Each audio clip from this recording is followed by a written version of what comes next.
राम तुम्हारो ध्यान राम तुम सिर पर राजो, आगे पीछे राम दसों दिस राम ही गाजो। राम चरण कराम बिन मन माने नहीं आम, राम तुम्हारो आसरो राम तुम्हारो ज्ञान। अनंत विराट विश्वात्मा जगत नियंता सर्वांतर्यामी सच्चिदानंद घन पूर्ण परम परात्पर शब्द ब्रह्म राम के उपासक प्रचारक अनंत श्री विभूषित जगत गुरु राम स्नेही धर्म प्रवर्तक आदि आचार्य महाप्रभु स्वामी श्री रामचरण जी महाराज की पावन से चरणों में प्रणिपात करते हैं। तदनंतर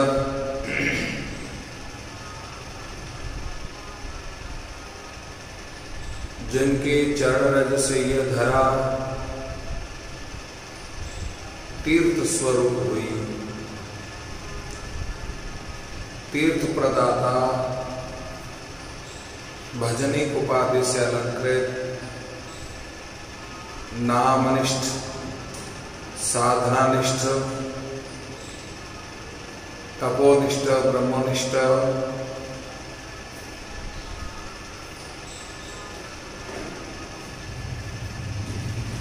परमहंस पीतरा परिव्राजकाचार्य स्वामी जी श्री भगवान दास सिंह महाराज के पावन पाद पद्मों में वंदन करते हैं।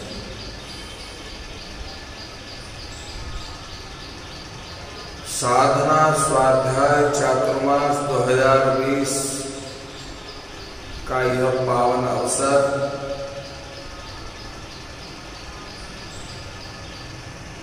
नामनिष्ठा साधननिष्ठ भगवद निष्ठा भगवत भाव में मन बुद्धि चित्त को परिवर्तित करने के लिए श्री महाराज के वाङ्मय स्वरूप अनुभव वाणी के अंतर्गत भक्तमाल स्वरूप नाम प्रताप ग्रंथ को आत्मसात करते हुए नाम के प्रति निष्ठा जागृत करने का आप और हम सभी प्रयास कर रहे हैं। नाम का प्रभाव अनंत है, नाम का प्रताप अनंत है, नाम की महिमा अनंत है। हरि अनंत हरि कथा अनंता, भगवान और भगवान की कथा और भगवान के नाम अनंत है। जो अच्छा लगे, जैसा अच्छा लगे, जो नाम अच्छा लगे, जैसे भी, जब भी, जहां भी,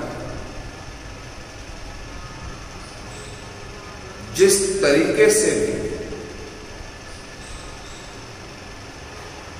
नाम में निष्ठ होकर के नाम रत होना ही मनुष्य जीवन का कल्याण है। मनुष्य जीवन की कल्याण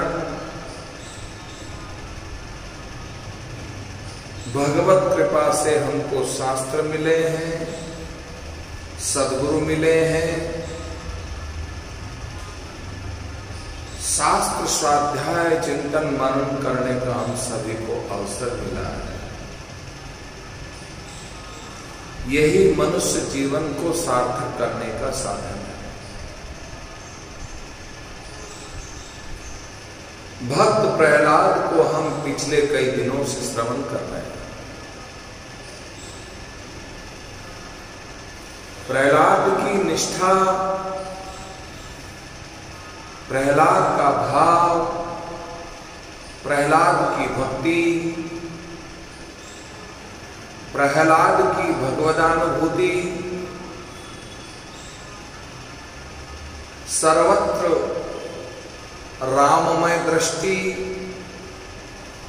निर्भीकता पूर्वक, निडरता पूर्वक अभय प्रदान करने वाला ये नाम लेकर राम रस में रत हो गए। कुछ भी प्रभाव नहीं पड़ा। राम राम प्रहलाद पुकारे,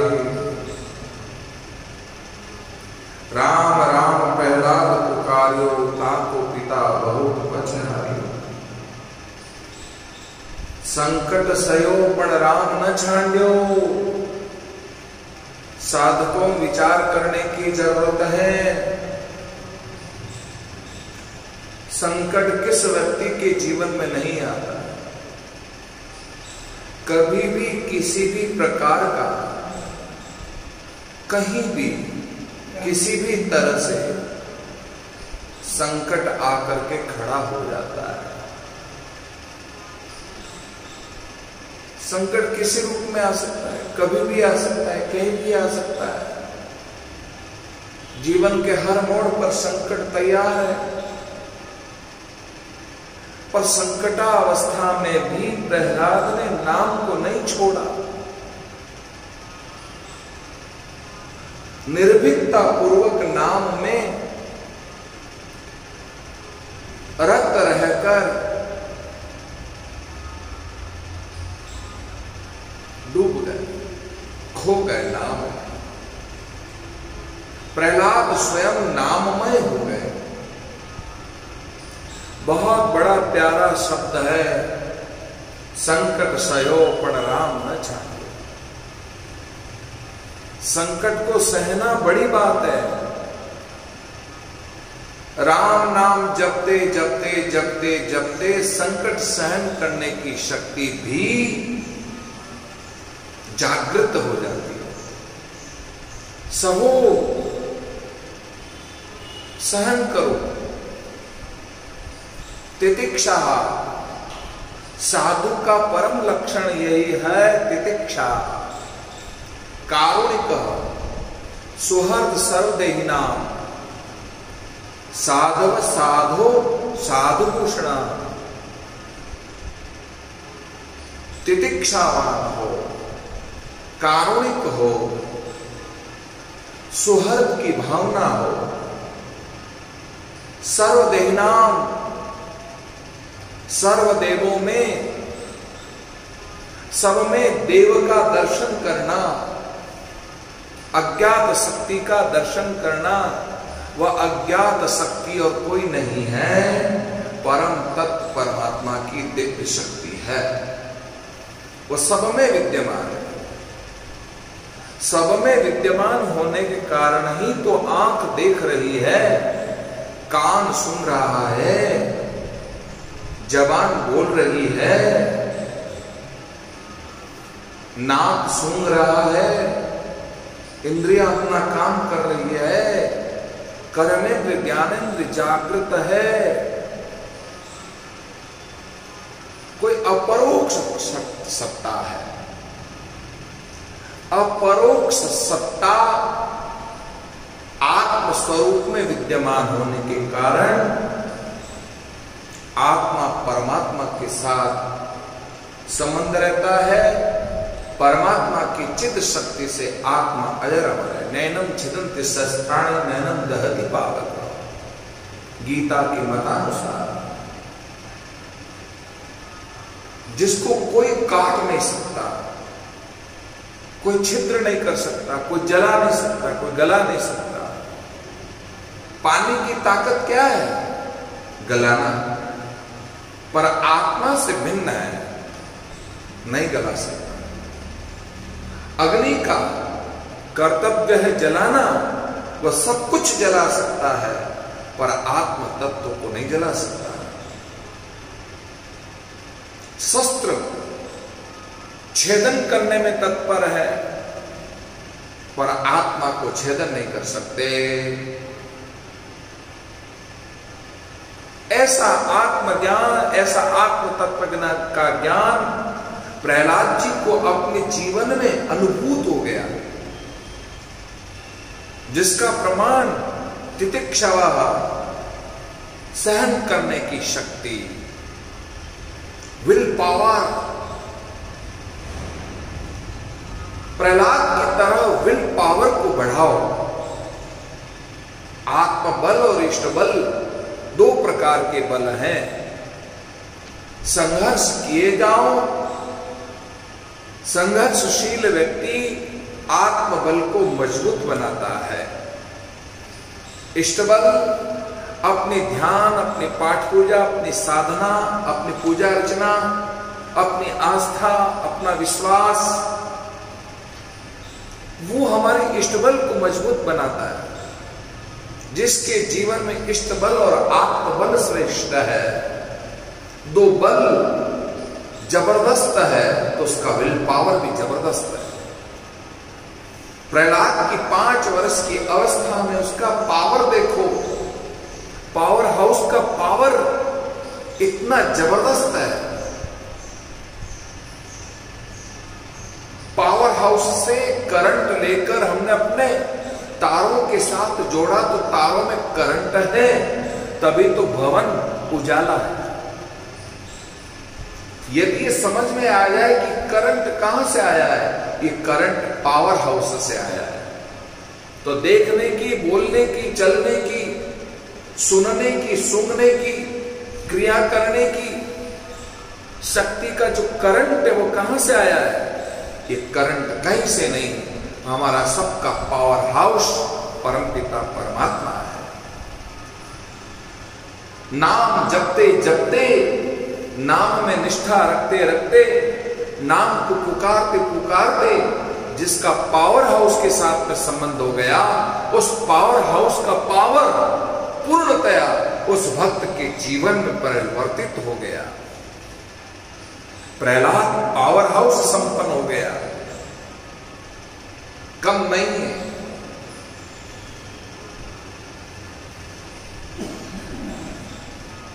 पावर हाउस से अपने जीवन में पावर लाने की चेष्टा करो। जो साधक अपने जीवन में पावर लाने की चेष्टा करेगा, उसका पावर बढ़ेगा। पावर बढ़ेगा नाम साधना से, पाठ पूजा अर्चना से। जितना जितना मन लगा करके तल्लीनता के साथ में, एकाग्रता के साथ में, एकाग्र चित्त होकर के नाम साधना में रत रहेगा, उसका पावर बढ़ेगा, उसकी आभा बढ़ेगी, उसकी ऊर्जा बढ़ेगी, उसकी शक्ति बढ़ेगी, उसका तेज बढ़ेगा।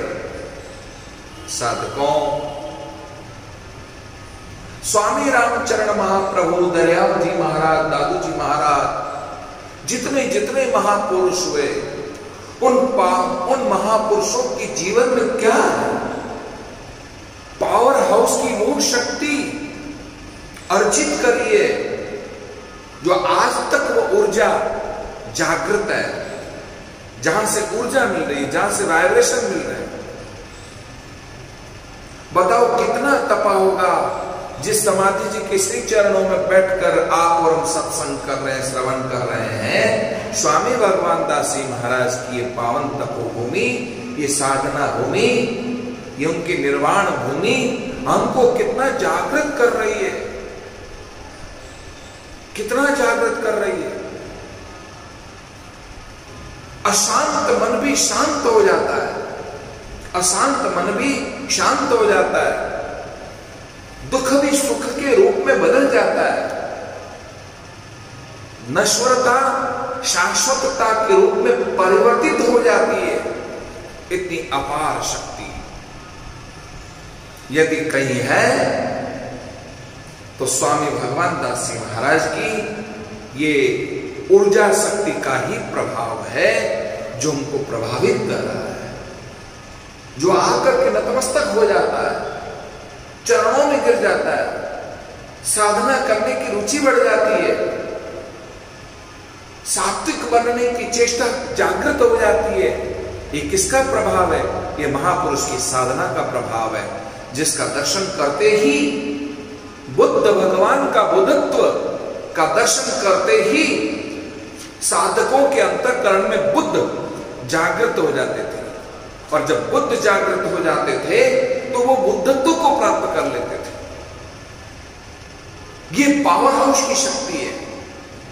रामकृष्ण परमहंस पावर हाउस से संपन्न, जिसकी शक्ति से प्रभावित होकर के पावर संपन्न हो गए स्वामी विवेकानंद।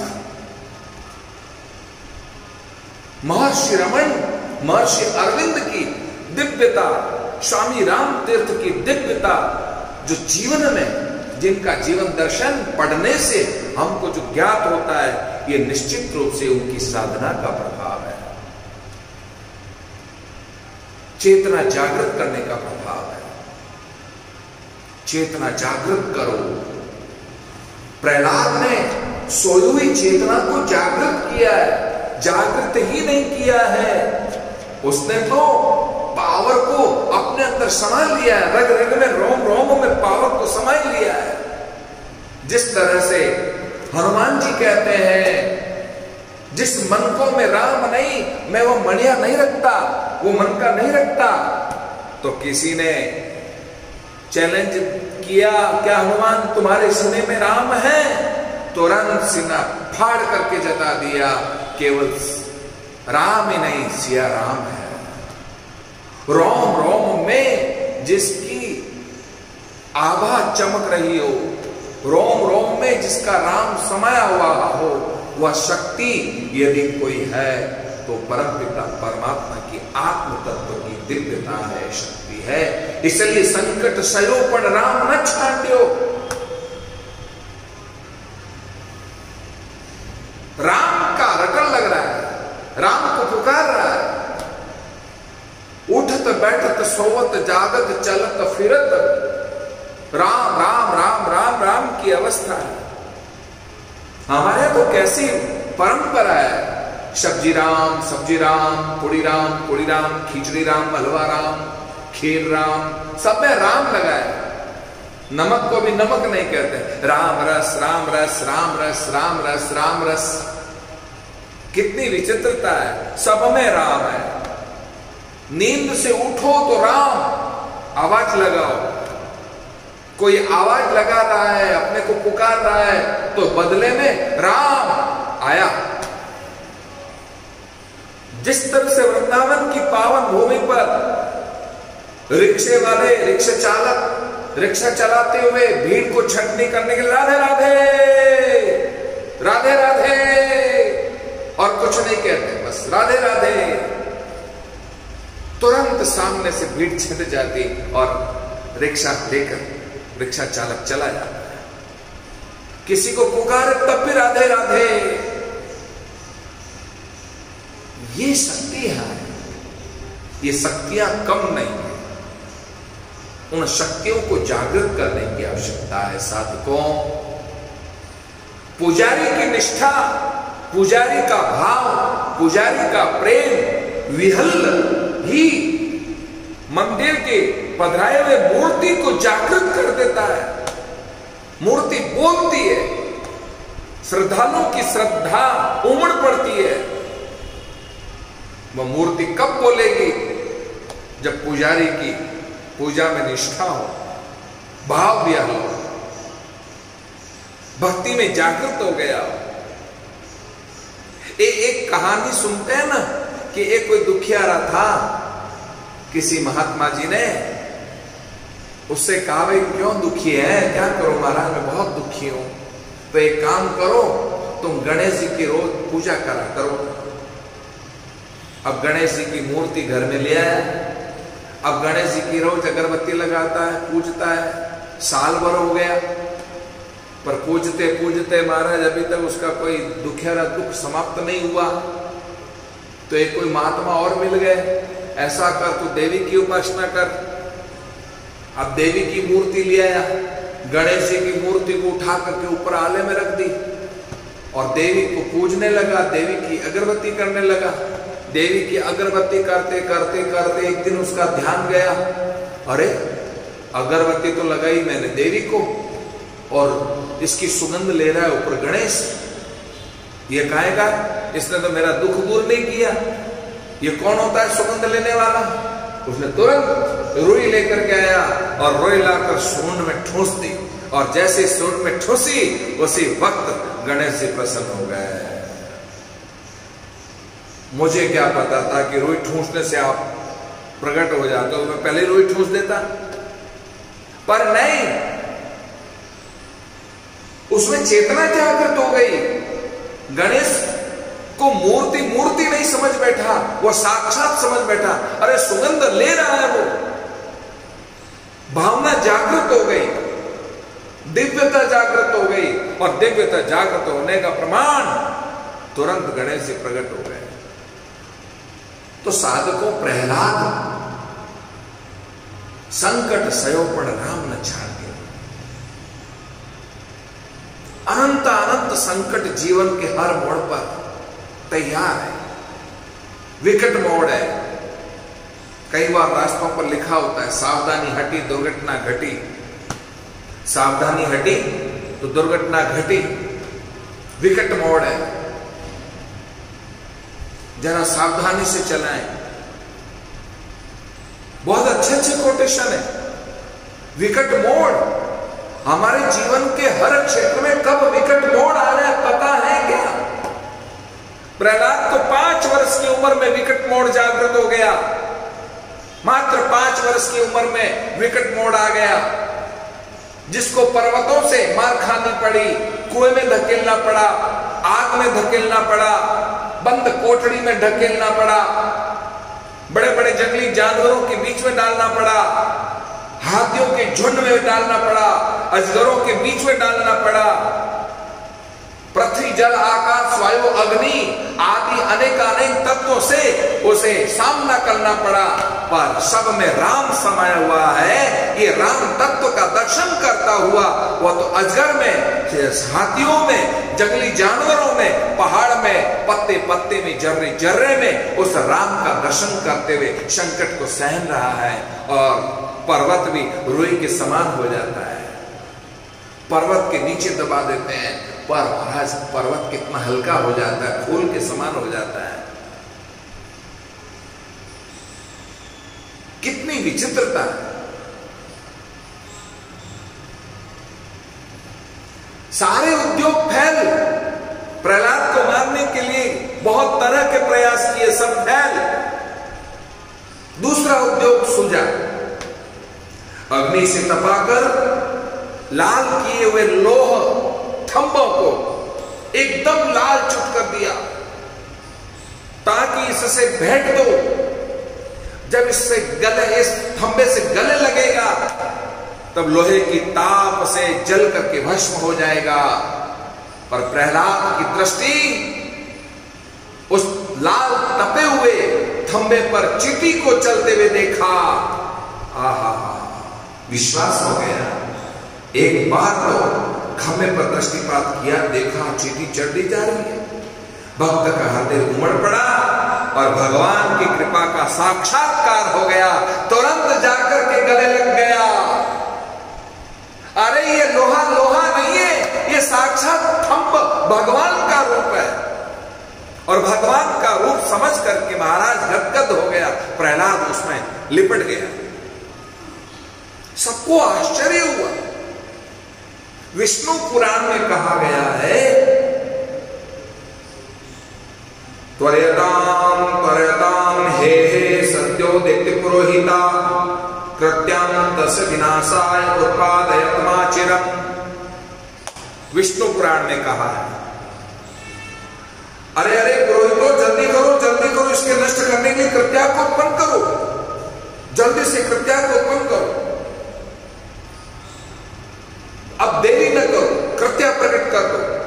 पुरोहितों ने एक बार पुनः प्रहलाद जी को समझाने का प्रयत्न किया। प्रहलाद, तुम समझ जाओ, मान जाओ, जैसा तुम्हारे पिता कहते हैं वैसा तुम करो, और नहीं करते हो तो हम कृत्या अग्नि प्रकट करते हैं, जिससे तुम जलकर राख हो जाओगे हमारी शक्ति से। पर महाराज बहुत सारा प्रयत्न किया, परंतु कोई फर्क नहीं पड़ा, प्रभाव नहीं पड़ा। यह देख करके क्रोधित होकर आग की भयानक लपटों के समान प्रज्वलित शरीर वाली कृत्या प्रकट हो गई। परंतु क्या सीम किंचापी सके को तासु बड़ रखवार रमापति जासु। कृत्या प्रहलाद के दुर्धर्ष वैष्णव तेज से पराभूत होकर के घबरा करके उन पुरोहितों को ही जाकर के भस्म कर दिया।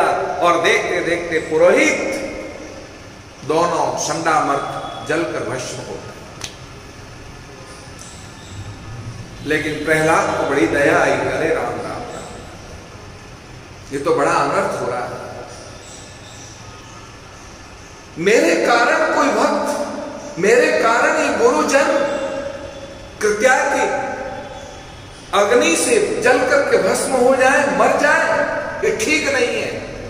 करुणा वरुणालय से प्रार्थना करिए, विनती राम निरंजन नाथ सुहात गहो हम तो ऋणी है, और नहीं तिहुलोक में निषद श्याम सदा सुखदान धनी है।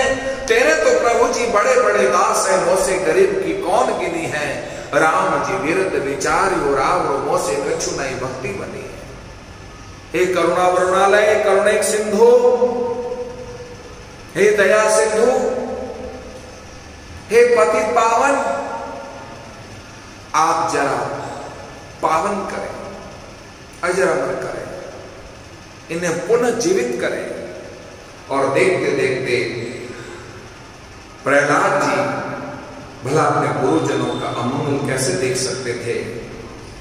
हे प्रभु, यदि मैं प्राणी मात्र में आपका दर्शन करता हूं, मेरे इस सत्य के प्रभाव से पुरोहित जीवित हो जाए, और जैसे कहना हुआ उसी वक्त दोनों पुरोहित षंडामर्क जीवित हो गए।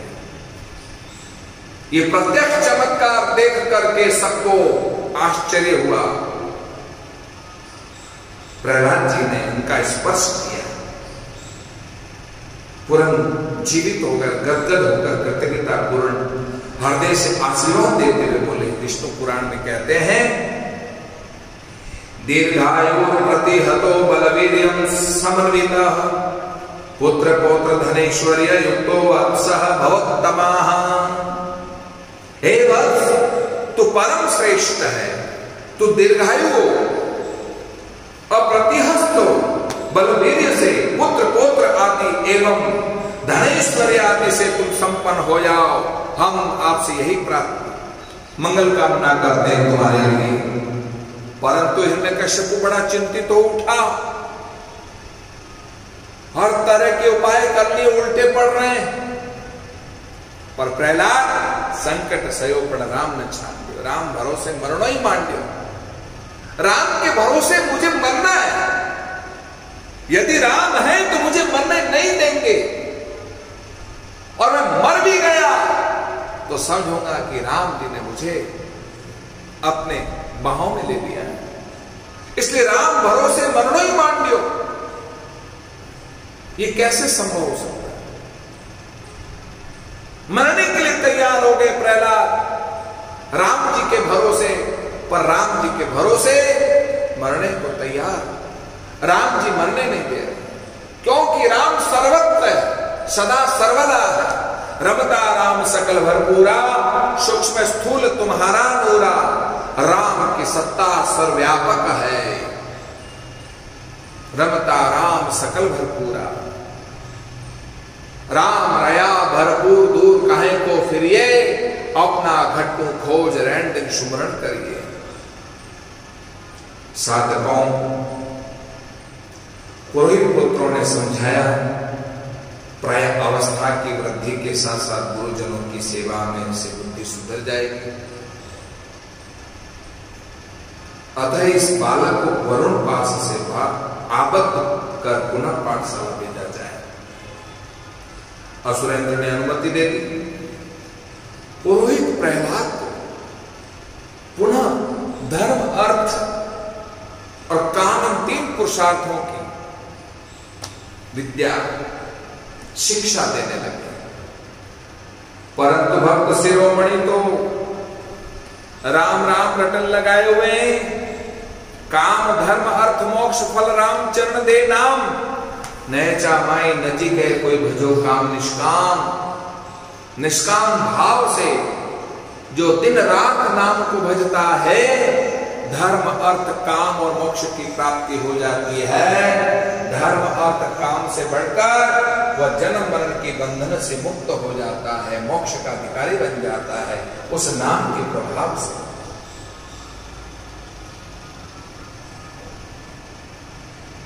बीच बीच में अवकाश मिलने पर जब देव के बालक पहला खेलने के लिए बुलाए तो अपनी अमृतोपम वाणी से स्वयं आकर्षित कर अपने पास बुलाकर सबको बैठा कर कहते, मेरे साथियों भजन करो।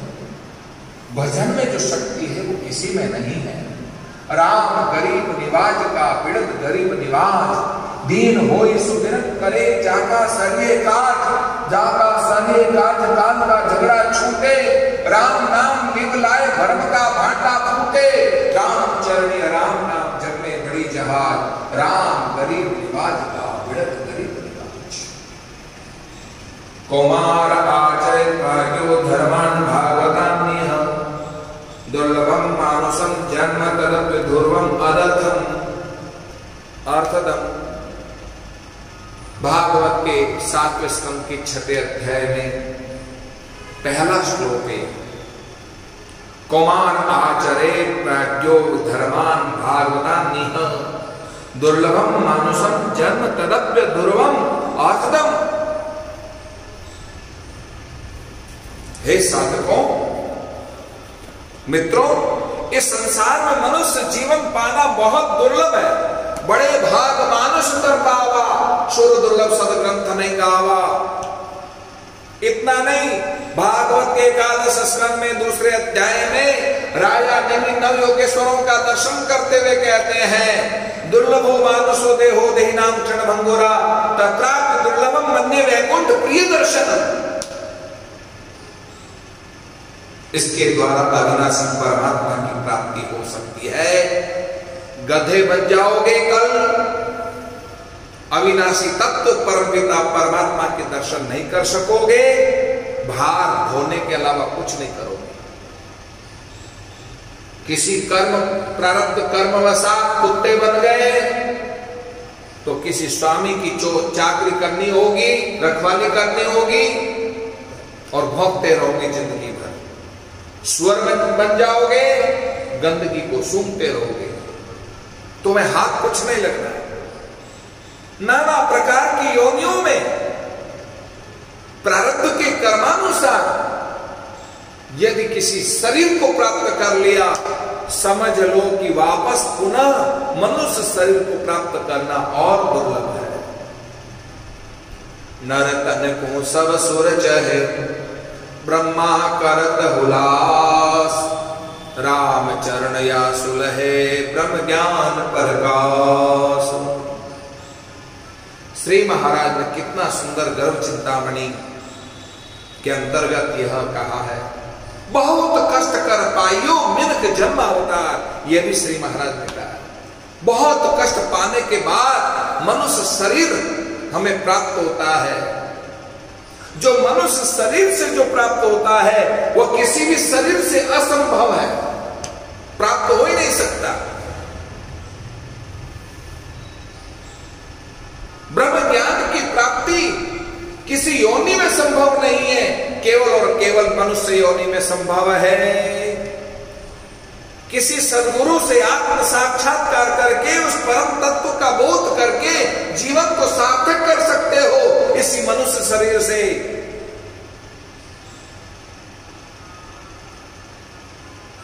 और किसी से संभव नहीं। ब्रह्म ज्ञान की प्राप्ति। एक महात्मा थे, मुझे कथा याद है, समय हालांकि बहुत सीमित है, फिर भी मैं सीमित समय में इस कहानी को व्यक्त कर विराम देना कोशिश करूंगा। महात्मा थे, चातुर्मास किया, निवृत्ति मार्ग को अपनाए हुए संत थे, संग्रह प्रवृत्ति में विश्वास नहीं रखते थे, 4 महीने चातुर्मास के कब बीत गए पता नहीं पड़ा। एक बार कार्यकर्ताओं को सबको इकट्ठा किया और सबसे कहा, मेरे पास में लोहा और चांदी बहुत ज्यादा मात्रा में है, मैं चाहता हूं कि मैं इसे बांटना चाहता हूं मैं लोगों को, क्योंकि मैं संग्रह प्रवृत्ति वाला नहीं, आश्रम नहीं, रमता राम बहता पानी निर्मला, साधु रमता भला, हम तो वह प्रवृत्ति के हैं, ये बोझ कहां ढोते फिरेंगे। अब इतना सोना और इतनी चांदी, इतना लोहा और इतनी चांदी, इसलिए जिसको लोहा चाहिए तो लोहा दूंगा, जिसको चांदी चाहिए मैं उसको चांदी दूंगा। ठीक है, कार्यकर्ताओं ने कहा ठीक है, आपकी बात से हम सहमत हैं, आपका प्रसाद समझ करके हम लेंगे। ऐलान कर दिया। अब कथा में तो 5-25 ही आते थे, 5-25 से ज्यादा आते ही नहीं थे, पर आज जब फोगट में मिलने का क्षण आया तो भीड़ लग गई।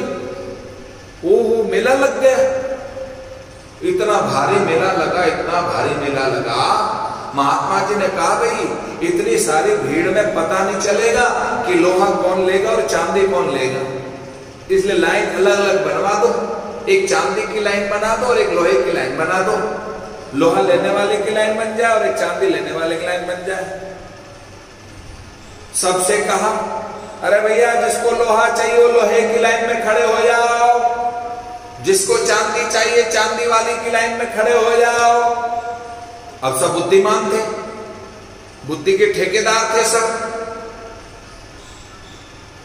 अब चांदी छोड़कर लोहा कौन लेगा? लोहे को लेना यानी शनि को बुलाना है। चांदी की कीमत ज्यादा है, लोहे की कीमत कोई है नहीं, कोई वैल्यू नहीं।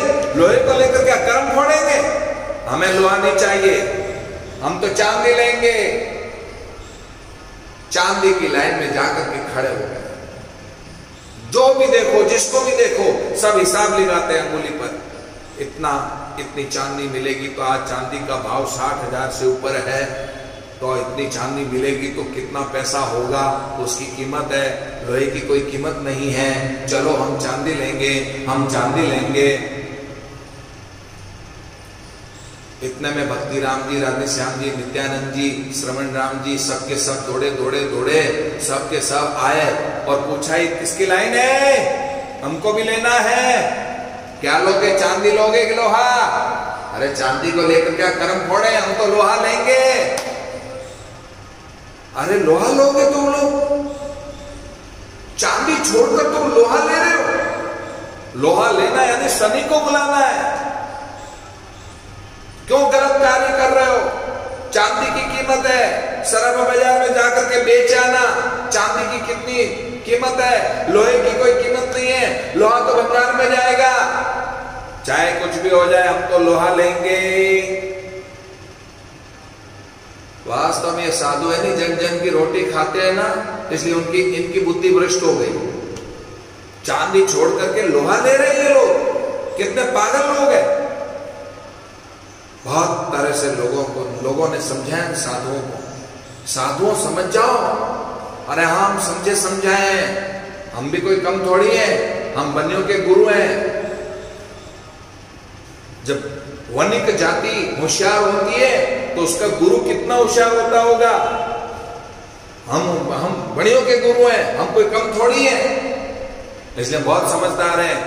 हमको लोहा लेना है, चांदी नहीं लेना है। किसने विचार किया, भी बात तो कुछ ना कुछ गड़बड़ है, पूछना चाहिए।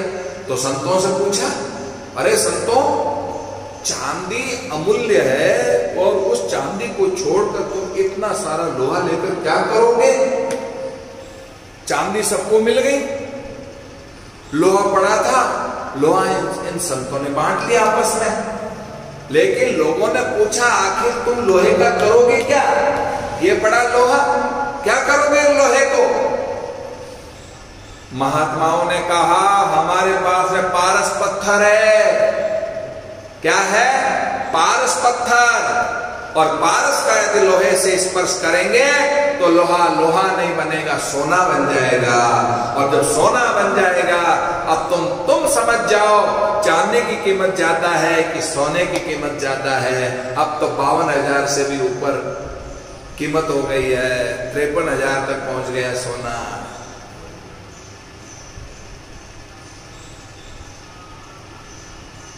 विचार करो, चिंतन करो। हमारे पास पारस पत्थर है, उस पारस का लोहे से स्पर्श करेंगे तो सोना बन जाएगा।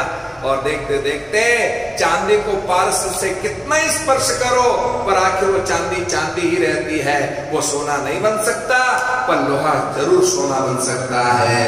तो सबने कर्म फोड़े रे, हमको क्या पता इन संतों के पास में, सन्मुख राम जी के पास में, सेवाराम जी के पास में जब पारस पत्थर, हमें क्या पता था। हमें यदि ऐसा मालूम होता था कि भाई इनके पास में पारस पत्थर है, तो हम भी जरा रिक्वेस्ट कर लेते और कह देते कि साहब पारस से थोड़ा सा हमको भी लोहे से स्पर्श होने दो, सोना बन जाएगा। पर अब करें क्या। तो मैं चर्चा ये कर रहा, ब्रह्मा आदि देवता भी जो है मनुष्य शरीर को प्राप्त करने के लिए लालायित है। नरतन को सब सुर चहे, ब्रह्मा करत हुलास, रामचरण यासु लहे, ब्रह्म ज्ञान प्रकाश। देवता चांदी है और मनुष्य लोहा है, लेकिन मनुष्य रूपी लोहा सदगुरु रूपी पारस पत्थर से स्पर्श होगा तो लोहा लोहा नहीं रहेगा, ये मनुष्य सोना बन जाएगा, सोना जैसा जीवन हो जाएगा। ये प्रभाव है मनुष्य जीवन प्राप्त करने का, जिसमें ब्रह्म ज्ञान प्राप्त करने की क्षमता है। इसलिए मेरे साथियों, मनुष्य जीवन की सार्थकता भगवत नाम में है। इस मनुष्य जीवन की जो दुर्बलता है वह महाराज उसे समझो कि हमें मनुष्य शरीर मिला है। इसलिए देखते विद्या या देखते बुद्धि हमें जागृत नहीं करनी है, हमको तो भगवान का अनुष्ठान कर लेना चाहिए। लौकिक सुख तो प्रारब्ध के अनुसार सर्वत्र मिलते रहेंगे, ये लौकिक सुख के पीछे नहीं पड़ना है। लौकिक सुख प्रारब्ध में होगा तो अपने आप मिल जाएगा, पर अलौकिक सुख, शाश्वत सुख, परमात्मा का नाम, ये जो है हमको नहीं मिलता है, ये तो पुरुषार्थ करने से मिलता है। अस्तो प्रहलाद जी इस तरह से अपने साथियों को मनुष्य जीवन की सार्थकता, नाम की सार्थकता, नाम के महत्व को, मनुष्य जीवन के महत्व को समझाते हुए अपने साथियों को नाम में लगाने की चेष्टा कर रहे हैं।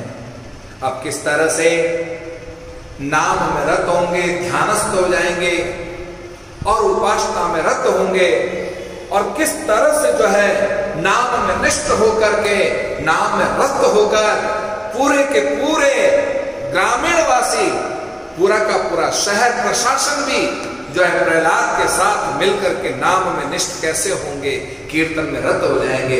ऐसा दिव्य प्रसंग हम आपको कल के दिवस सुनाएंगे। किस तरह से नरसिंह भगवान का प्राकट्य होगा और नरसिंह भगवान के प्राकट्य से हिरण्यकशिपु का किस तरह से वध करेंगे, ये भी प्रसंग हम आपको कल के दिवस सुनाएंगे। इन्हीं शब्दों के साथ अपने जीवन को अमूल्य समझ करके महान बनाने की चेष्टा करो, नाम में रत हो जाओ, नाम में विश्वास रखो। मनुष्य जीवन जो हमें बड़ी मुश्किल से मिला है वो हमारे लिए सुलभ हो चुका है, इसे महान बनाने की चेष्टा करो। इन्हीं शब्दों के साथ में मैं अपनी वाणी को विराम देता हूँ। राम राम राम राम राम राम राम राम राम राम राम राम राम राम राम राम।